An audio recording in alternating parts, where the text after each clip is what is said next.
In this video, I'm going to show you how to make this easy and beautiful chenille crochet bed scarf.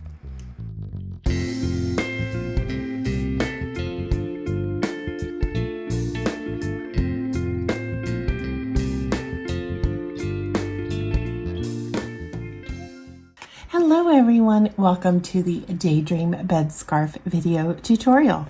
So for the first part of this video, I want to talk about chenille yarn specifically. While this is a beginner-friendly pattern, chenille is not what I consider a beginner yarn for a few reasons. And I would like to go over that. If you don't want to hear all of this, I will put a timestamp on the screen where you can go directly to the pattern. But there's some things we need to talk about with chenille. Not all chenille yarns are created the same. The one I use for this pattern, this is one of the better ones, and I'm going to talk about what makes a good one and what makes a bad one.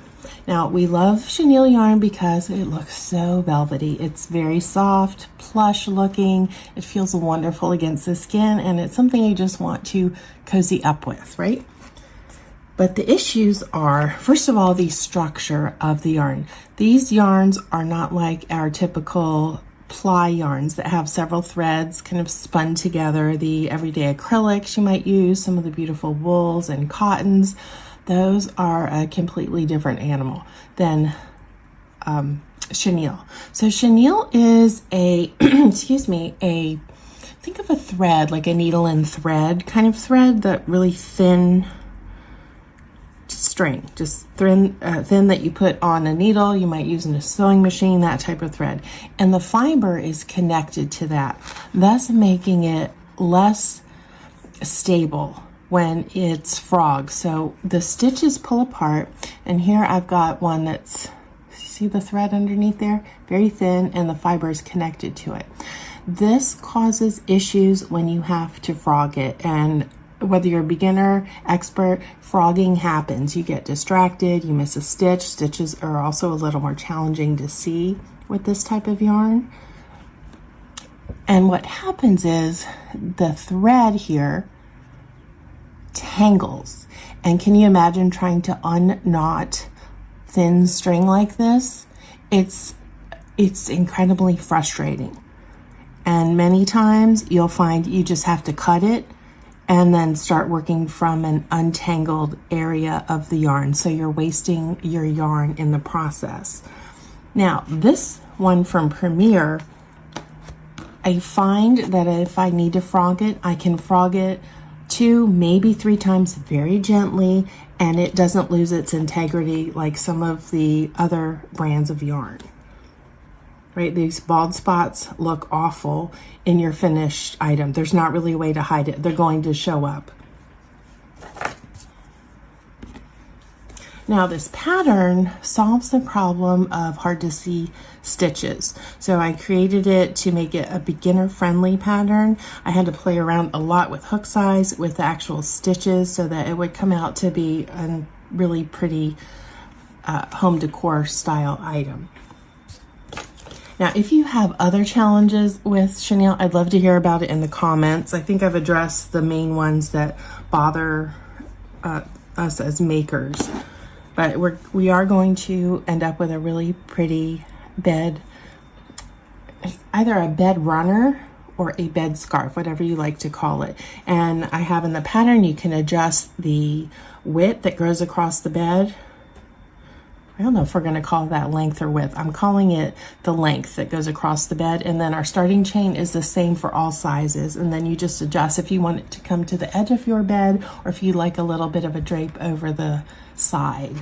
All right, so get your hook. We're going to be using a 7mm hook for this pattern and a category 6 chenille yarn. Most of them are this size, unless you get a really chunky one. So if, as a safety measure, you want to get comfortable with the stitch first, work a swatch along with me. So I'm going to show you the pattern repeat, but work a swatch with some kind of sturdy, just maybe acrylic that you have laying around in your stash, so that you're not pulling out and disrupting the integrity of the yarn of your finished blanket, right? We don't want any bald spots, and look, times are hard. We don't want to be wasting yarn, right? And you need a lot of yarn to make a blanket scarf. All right, so to make a little swatch, I've chained 15 stitches. This is the same pattern that is in the written pattern for the size. Now, if you're just ready to dive in and start making it, chain 63. That will be your width for any size bed.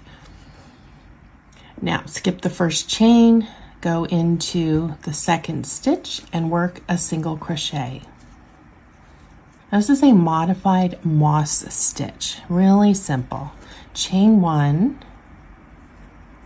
skip 1. So let's look at our little like caterpillar. Skip this one, go into the next and make a single crochet. Pull up that back loop up there. Now I should say the top part of the loop. Don't work into the bump. I know a lot of people like to work in the back bump for that. Don't do that with this. Chain 1, skip 1, skip this, go into the next.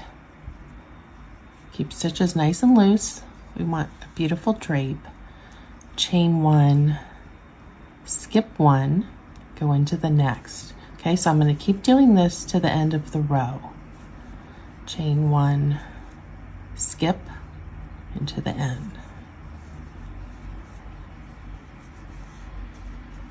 Chain 1, skip, work in the next, single crochet. All right, so I'm coming to the end, and you will end with 2 single crochet. So I finished my chain 1, skip 1, single crochet, and now I have 1 stitch left, so I'll put an extra single crochet in there. Chain 1, turn, and then we start on row 2. All right, so now let's look and see where we are. We've got our first stitch here, so I've chained 1. I'm going to go in there and work a single crochet. Always first and last is just regular single crochet. So on the previous row, the stitch before the last was a single crochet. So we need to create a space on top of that with a chain 1. Then we'll skip over it. So you always know it's a stitch by looking at it this way instead of this way. There's going to be a V here that goes with this stitch up here. That is the stitch. The space between is between the V here and the V here. So I'm going to go into the space and pull up a loop. And this is called an extended single crochet. This is, you can think of it as a hybrid of a single crochet and a half double crochet. So you start the stitch like you would a single crochet. All right, that's what I've done. Then yarn over, pull through that first loop. Now you've got 2 loops on hook like you do with a half double crochet.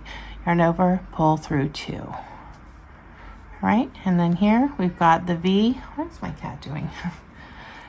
Chain 1, skip that stitch, and here's the space between the 2 V's.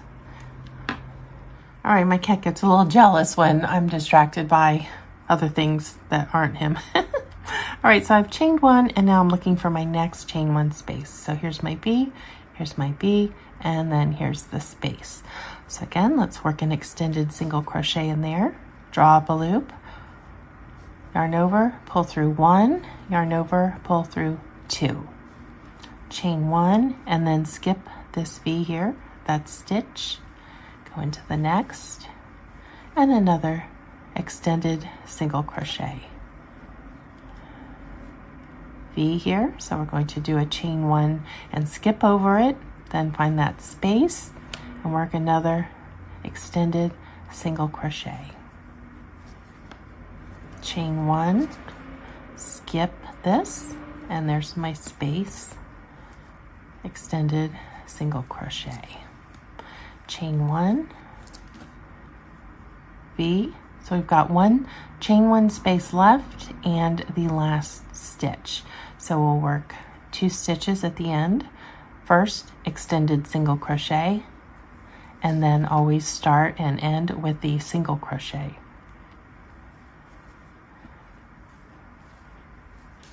and that is row 2. All right, so next we have row 3. This will be your pattern repeat. You will work this for the entire width or length, depending how you refer to it, of your piece. All right, always start and end with single crochet. All right, so now let's look at our work. The next stitch is the V. So we're going to chain 1, skip 1 over that because there's already a stitch there. And we need to create that chain space above it here. Here's our first chain 1 space. So go in and work that extended single crochet stitch. Chain 1, skip the next V, and work the extended single crochet in next. All right, so we're just going to repeat this to the end of the row. Chain 1, skip, extended single crochet. There's V. Extended single crochet, chain 1, skip,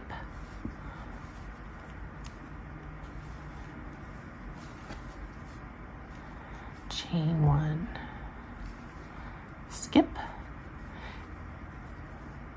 and now there's just the last stitch of the row left, which is the single crochet stitch. And if you want to just check your stitch count, okay, stitch 1, stitch 2, space, that's 3, 4, 5, 6, 7, 8, 9, 10, 11, 12, 13, and the last stitch is 14. So the starting chain was 15 and the swatch size is a 14 stitch count. Okay, so then just repeat row 3 for however far you want to take it.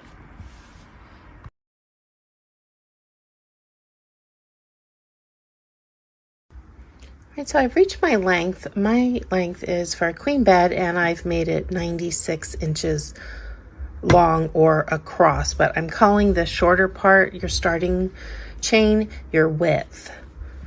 Although I guess technically it is the, I don't know. That's just what I'm calling it in the pattern, okay? So for your final row, once you've reached that, keep going your right to left and work now, do your chain 1 and work half double crochet all across this row. And then when you get to where your chain 1 space is, go down into that chain 1 space. And then your regular stitch, just work into that, half double crochet all the way across.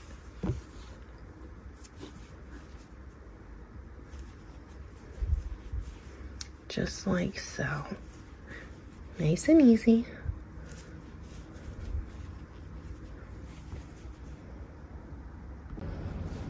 All right, so I'm finishing my row of half double crochet. Here's my last stitch. Then I'm going to chain 1, turn, just 1/4 turn. So now we're going to go down the long side and work slip stitches.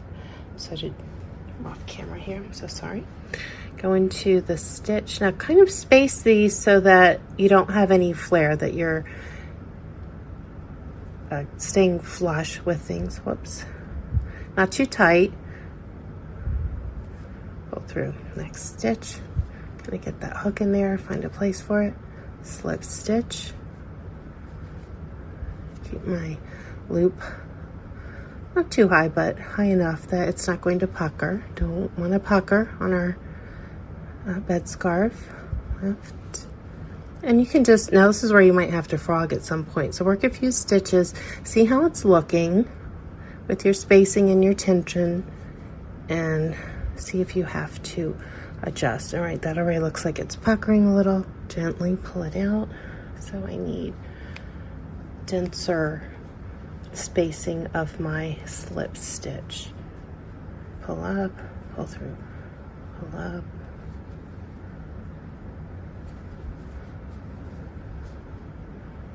Okay, up.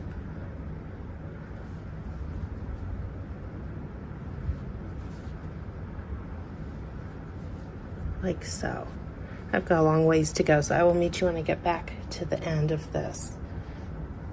All right, I'm refilming this section. My file corrupted for what happens when you get to the end here of your slip stitch row. So, oh, I'm on the wrong side. Yeah, I had to adjust all that. This piece is so large, trying to put in this filming area. All right, so here, I finished the slip stitch row, and then you're going to, of course, match and work another half double crochet. This is the shorter end, your starting length, your 62 stitches. All right, so I finished my slip stitches here. Now, the end of the last half double crochet row, or the first row that you worked before the slip stitch, it was a chain one turn. Then you would have worked about 2 slip stitches here. Here, because of the height, you'll need to chain 2. That way we want to ensure we don't have any buckling. This will keep it, see how it's just nice and straight and square. So this is the first row coming down of the slip stitches that you worked, the first, yes. Chain 2, turn, then work your 62 half double crochet across. Then chain 1, turn, I wove in my end, and work your 2 slip stitches in that half double crochet so you don't get any buckling. Then you'll slip stitch nice and loose, even spaces down, and I'm coming to where I'm going to join the final stitch to the first row of half double crochet.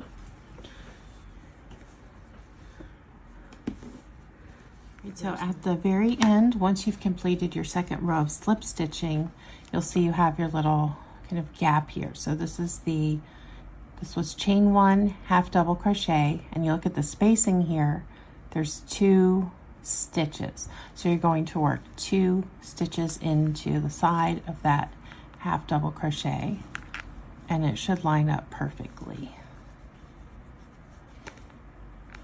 Like that. Then you'll cut your yarn and weave in your end. You'll probably have quite a few tails from all the joins of new skeins. So use your wide-eye tapestry needle, or you can use the method, I'll link it, where I like to use my little small 2mm crochet hook to do detail work like weaving in. If you don't have a large tapestry needle, I will link that and you can see how I use it to weave in ends. And then you're done. You have your beautiful textured drapey chenille bed scarf.